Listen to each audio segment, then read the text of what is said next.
Todos los países del mundo en estos momentos están reformando la educación pública. Existen dos razones para ello. La primera es económica. La gente está intentando resolver cómo podemos educar a nuestros niños para que ocupen su lugar en la economía del siglo XXI. ¿Cómo hacemos eso? Si ni siquiera podemos anticipar cómo será la economía al final de la próxima semana, como esta reciente crisis lo está demostrando. ¿Cómo hacemos eso? La segunda razón es cultural. Todos los países del mundo están intentando resolver cómo podemos educar a nuestros niños para que tengan sentido de identidad cultural, para poder legarles los genes culturales de nuestras comunidades y a la vez formar parte del proceso de globalización. ¿Cómo cuadramos ese círculo? El problema es que están intentando enfrentarse al futuro, a base de hacer lo mismo que en el pasado. Y en el proceso están alineando a millones de niños que no ven ninguna utilidad en asistir a la escuela. Cuando nosotros íbamos al colegio nos retenían allí con la historia de que si trabajábamos mucho y sacábamos buenas notas y luego estudiábamos un título universitario, tendríamos un trabajo. Nuestros hijos no se creen eso. Y hacen bien, por cierto. Es mejor tener una titulación que no tenerla, pero ya no es ninguna garantía. Y especialmente no lo es si el camino hacia ella marginaliza la mayoría de cosas que tú consideras importantes acerca de ti mismo. Hay gente que dice que hay que subir los estándares, que eso sería un avance. Ah, ¿sí? Sí, lo deberíamos hacer. ¿Y por qué ibas a querer rebajarlos? No me he encontrado con ningún argumento que me convenza para bajarlos. Pero subirlos, por supuesto que habría que subirlos. El problema es que el sistema educativo actual fue diseñado, concebido y estructurado para una era diferente. Fue concebido en la cultura intelectual de la Ilustración y en las circunstancias económicas de la Revolución Industrial. Antes de la mitad del siglo XIX no había sistemas educativos públicos. En realidad no. O sea, podrías estudiar con los jesuitas si tenías dinero, pero la educación pública, pagada con los impuestos, obligatoria para todo el mundo, gratuita y a la vuelta de la esquina, era una idea revolucionaria. Y mucha gente se opuso a ello. Decían, no es posible para muchos niños pobres que están en la calle beneficiarse de la educación pública.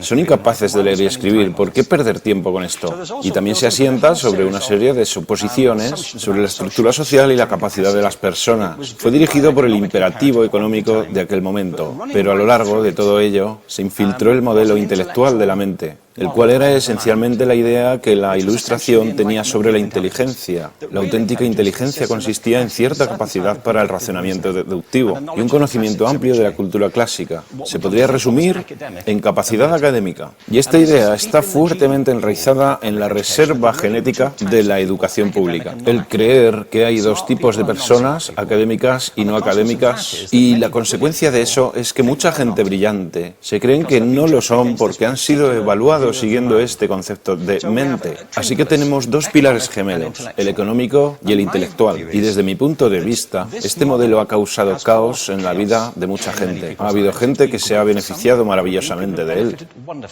pero la mayoría de la gente no. En lugar de beneficiarse, sufren de esto. Una epidemia moderna, mal ubicada y también ficticia. Esta es la plaga del síndrome de déficit de atención e hiperactividad, TDAH. Este es un mapa de la incidencia del TDAH en Estados Unidos. El mapa de prescripciones médicas para el TDAH. No me malinterpreten. No quiero decir que el síndrome de déficit de atención no exista. Yo no tengo la formación necesaria para ello. Sé que la amplia mayoría de psicólogos y pediatras creen que sí, pero aún es un tema a debatir. Lo que sí me consta es que no se trata de una epidemia. Estos niños están siendo medicados tan rutinariamente como a mi generación nos quitaban las amígdalas, por los mismos motivos caprichosos y por la misma razón, la moda de la medicina. Nuestros hijos están viviendo en el periodo más intensamente estimulante de la historia de la Tierra. Están siendo acosados con información y les están reclamando su atención desde todos los medios. Los ordenadores, los iPhone, las vallas publicitarias y cientos de canales de televisión. Y nosotros les penalizamos por distraerse. ¿Distraerse de qué?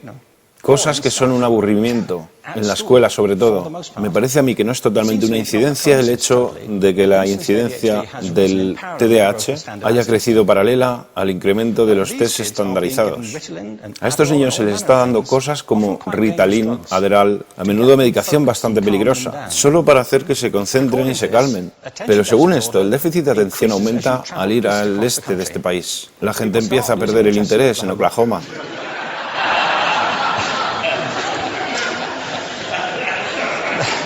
Ya casi no pueden pensar en Arkansas.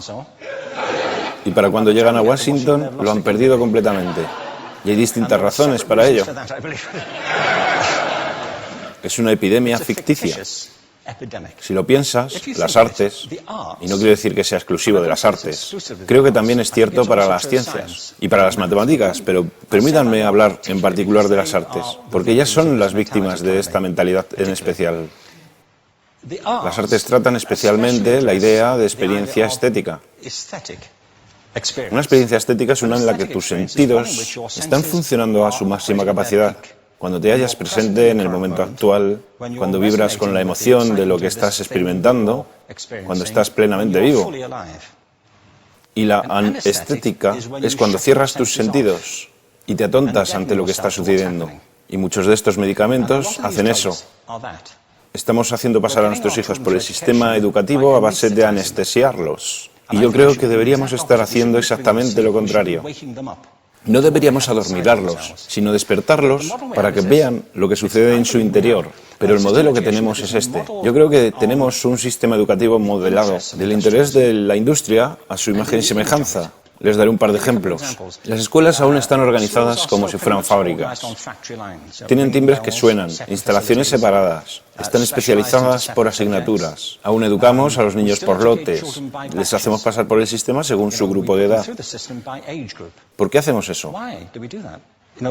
¿Por qué suponemos que lo más importante que los niños tienen en común es su edad? Parece como si lo más importante de ellos fuese su fecha de fabricación, ¿no?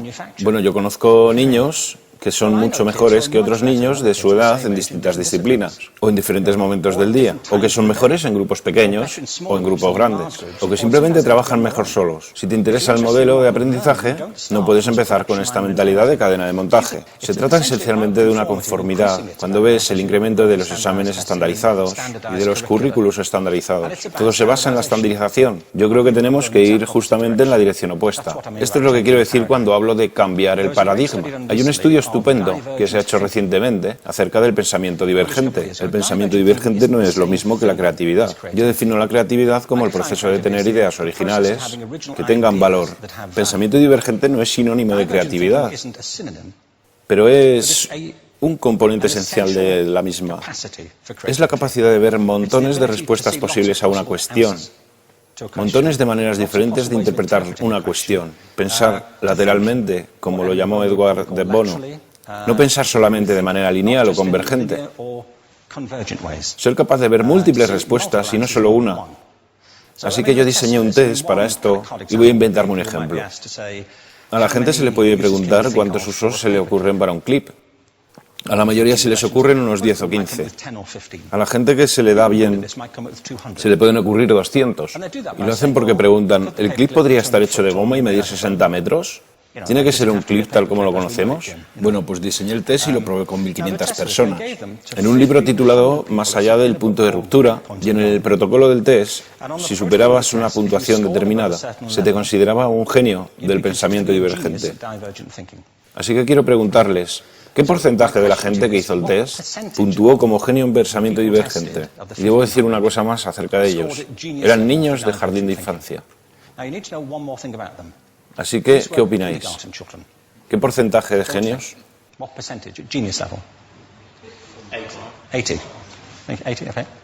98%.